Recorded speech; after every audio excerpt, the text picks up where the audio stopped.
पिछले एपिसोड में हमने देखा था कि दाफेन और बाकी सारे लोग जब स्नो वैली की तरफ आगे बढ़ रहे थे कि वहाँ पर एक स्नो डीमन पहुँच जाता है जो कि बड़ा ही खतरनाक था। वो यहाँ पर आने के बाद अपनी पावर का इस्तेमाल करते हुए दाफेन और बाकियों के ऊपर हमला शुरू कर देता है, लेकिन दाफेन अपनी पावर का इस्तेमाल करते हुए बहुत बढ़िया तरीके से उसको सबक सिखाया था। दाफेन उसको मार मार कर उसकी हालत खराब कर देता है, जिस वजह से स्नो डीमन वहाँ से भाग गया था। और इसके बाद दाफेन और बाकी सारे लोग चनियान सिटी के अंदर पहुँच जाते हैं, जहाँ पर उनके सारे दुश्मन रहते हैं। उन लोगों को सबक सिखाने के लिए ये लोग यहाँ पर आए थे कि बहुत हो गया, अब छुप छुप के रहना, अब तो सीधा आमने सामने ही मिलेंगे। इसके बाद सारे दुश्मन भी रेडी हो चुके थे दाफेन पे हमला करने के लिए, जिसके बाद यहाँ से यह एपिसोड स्टार्ट होता है। तो इस एपिसोड के स्टार्टिंग में मैंग ने जब अपना वेपन निकाल लिया था प्रिंसेस के ऊपर अटैक करने के लिए, तो प्रिंसेस कहती है, लगता है कि तुम अपनी औकात भूल रहे हो। एक मामूली सा कल्टीवेटर मुझ पर अटैक करने के बारे में कैसे सोच सकता है? तुमने मेरा ईगो हर्ट कर दिया। और जिसकी वजह से प्रिंसेस अपनी पावर को एक्टिवेट कर लेती हैं।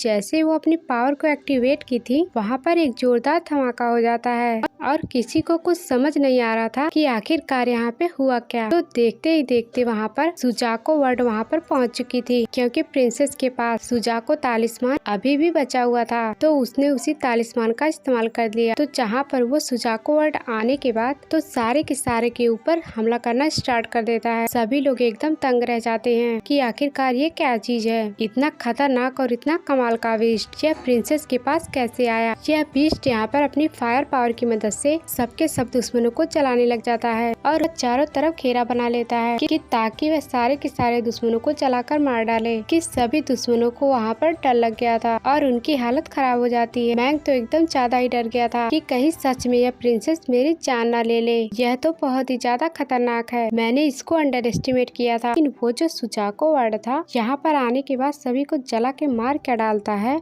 कि तभी वहाँ पे एक अजीब सा ब्रश पहुँच जाता है। ब्रश इतना मिस्टीरियस था कि वह आते ही जितनी भी आग यहाँ पर लगी हुई थी वो सारी की सारी आग को बुझा देता है, जिस वजह से यहाँ पे जो दुश्मन थे वो सभी बच चुके थे। उनको यहाँ पे कुछ नहीं हुआ। किसी को कुछ समझ ही नहीं आ रहा था कि ये क्या था, कि किसने आकर हमें यहाँ पर बचाया है। कि सारे लोग यह बात सोच ही रहे थे कि वो जो ब्रश था कि वो अपने मास्टर के पास जाकर पहुँच जाता है। और वो जो मास्टर था वह कोई और नहीं बल्कि चनियान सिटी का एक नंबर का मास्टर इन लॉन्ग था, जो कि सबसे बड़ा दुश्मन है प्रिंसेस का। उसने यहाँ पर आकर अपने सारे के सारे साथियों को बचाया था। उसको देखकर सारे लोग यहाँ पे काफी ज्यादा खुश हो जाते हैं कि हमारे मास्टर पहुंच गए और वो भी हमें बचाने के लिए यहाँ पर आए हैं। अगर हमारे मास्टर यहाँ पर हैं तो दुनिया की कोई भी ताकत हमारा बाल भी बांका नहीं कर सकती, क्योंकि वो बहुत ही ज्यादा स्ट्रॉन्ग है और उनके सामने कोई टिक तक नहीं सकता। और जैसे ही यंगलोंग यहाँ पर आया था वो जो सुजाको वर्ड था और ज्यादा भड़क जाता है कि आखिर इसने मेरा अटैक कैसे खत्म किया, इसको सबक सिखाना पड़ेगा। तो वह सीधा के सीधा यंगलोंग के ऊपर अटैक करने के लिए जाने लगता है, लेकिन यंगलोंग को इससे कोई डर नहीं लगता।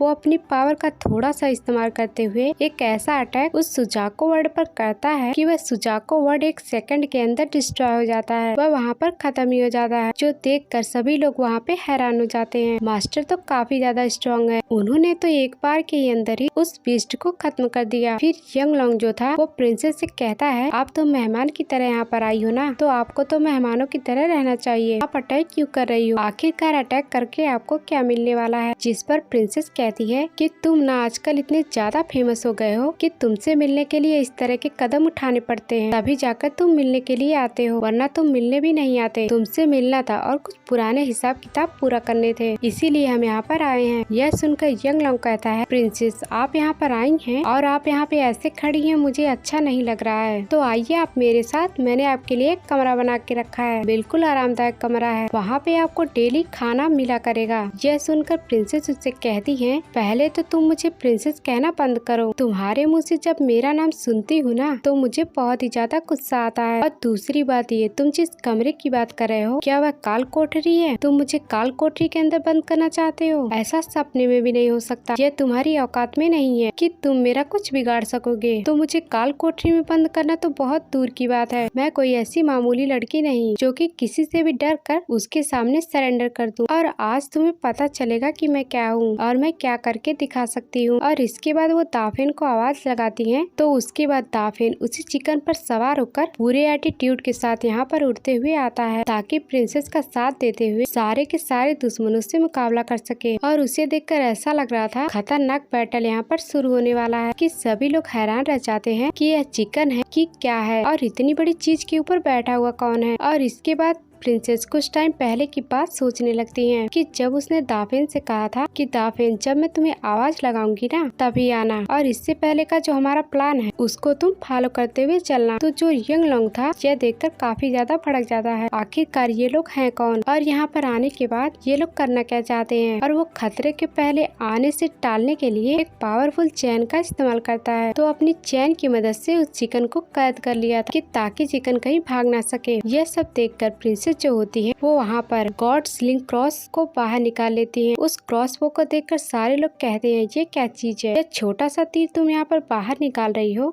तुम्हें क्या लगता है तुम इस तीर से हमें मार लोगी? प्रिंसेस तुम्हें तो यहाँ पर थोड़ा दिमाग लगाना चाहिए कि ये छोटे से तीर हमारे मास्टर का क्या ही बिगाड़ पाएंगे, ये तो उन्हें टच तक नहीं कर पाएंगे कि हमारा मास्टर एक गॉड लेवल का बंदा है, वो बहुत ही ज्यादा खतरनाक है, तो ऐसा छोटा मोटा वेपन उनका बाल तक बाका नहीं कर सकता। तो प्रिंसेस कहती है तुमने इसका नाम सुन के रखा है ना, तो इसका नाम गॉड स्लिंग क्रॉसबो है, शायद इसका मतलब तुम्हें नहीं पता होगा, तो मैं तुम्हें बता देती। गॉड स्लिंग का मतलब क्रॉसबो ने अब तक 3 गॉड लेवल के बंदों की जान ले रखी है। जब वो 3 को मार सकता है तो चौथे को मारने में क्या ही परेशानी है, जो कि चौथा शिकार तुम्हारा यही मास्टर बनने वाला है। यह क्रॉसबो प्रिंसेस का सबसे खास वेपन था, जिसके बारे में वो जूडी को बता रही थी कि मेरे पास एक कमाल का वेपन है जिसकी मदद से हम दुश्मनों का मुकाबला कर पाएंगे, और वो वेपन यही गॉड स्लिंग क्रॉसबो था। तो प्रिंसेस की बात सुनकर सारे के सारे लोग हैरान रह जाते हैं, इतना कमाल का वेपन इस प्रिंसेस के पास कैसे, हमने तो इसको सिर्फ पहली बार देखा है। तो लिंग लोंग जो था वो समझ जाता है ये क्रॉसबो किस तरह की चीज है, शायद उसको पता होगा और उसने देखा हो कि इसके अटैक से कितनी बड़ी तबाही आती है। तो वो प्रिंसेस से कहता है आखिरकार तुम्हारे पास ये गॉड स्लिंग क्रॉसबो कैसे आया, ये तो दुनिया में बिल्कुल एग्जिस्ट नहीं करता, जो कि ढूंढने से भी नहीं मिलेगा, आखिरकार तुम इसको लेके कहाँ से आ गई। तो प्रिंसेस यहाँ पर कहती है तुम लोगों को यहाँ पर देख के ना बड़ा मजा आ रहा है, तुम लोग तो बस यहाँ पे क्रॉसबो को देखकर ही डर गए, और जब इसका अटैक चलेगा ना तो तुम लोगों की कैसी हालत होगी, वो तो मैं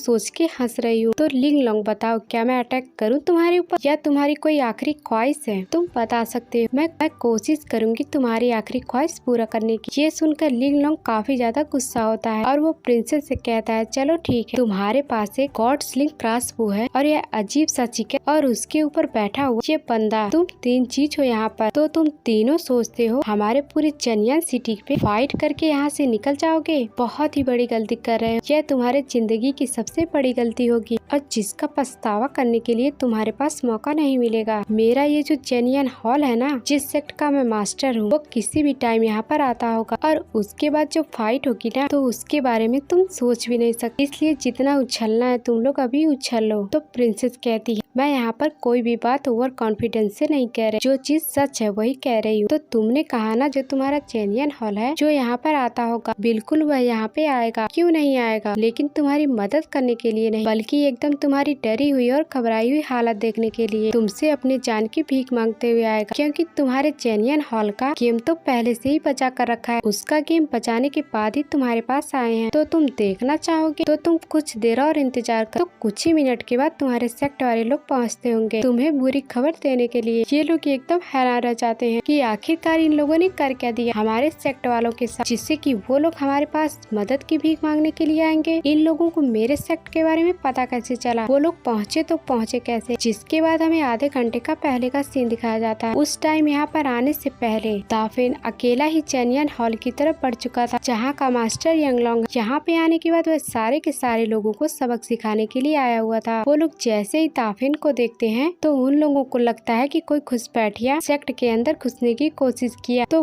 वो सभी एक साथ रेडी हो चुके थे कि ताकि दाफिन के ऊपर अटैक कर सके। वो सभी एक के बाद एक दाफिन के ऊपर अटैक करना स्टार्ट कर देते हैं। तो ये देखकर दाफिन को काफी ज्यादा गुस्सा आ जाता है। तो दाफिन कहता है क्या तुम्हारे मास्टर ने यही तुम लोगों को सिखाया है, मेहमानों का इस तरह से स्वागत करते हैं, मैं तो तुम्हारे सेक्ट का एक मेहमान हुआ ना।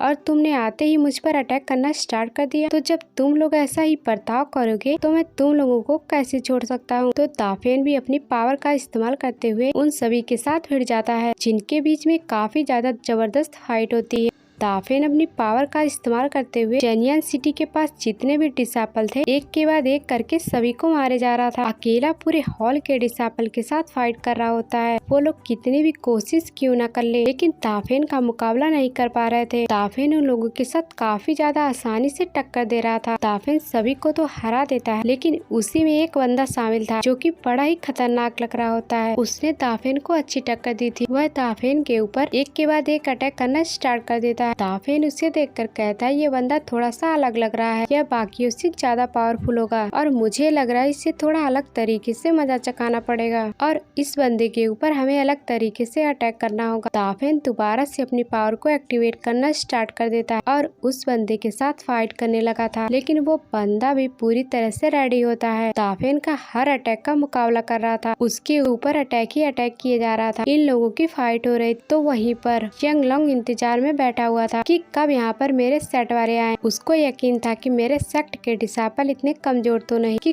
कोई बंदा जाकर उन सभी का अकेले मुकाबला कर लेगा। वो लोग यहाँ पर आएंगे और दाफेन और प्रिंसेस का खेल खत्म कर देंगे, लेकिन वो लोग अभी शायद यहाँ पर नहीं आए थे। जो सीन दिखाते यह एपिसोड यहीं पर एंड हो जाता है। Thanks for watching.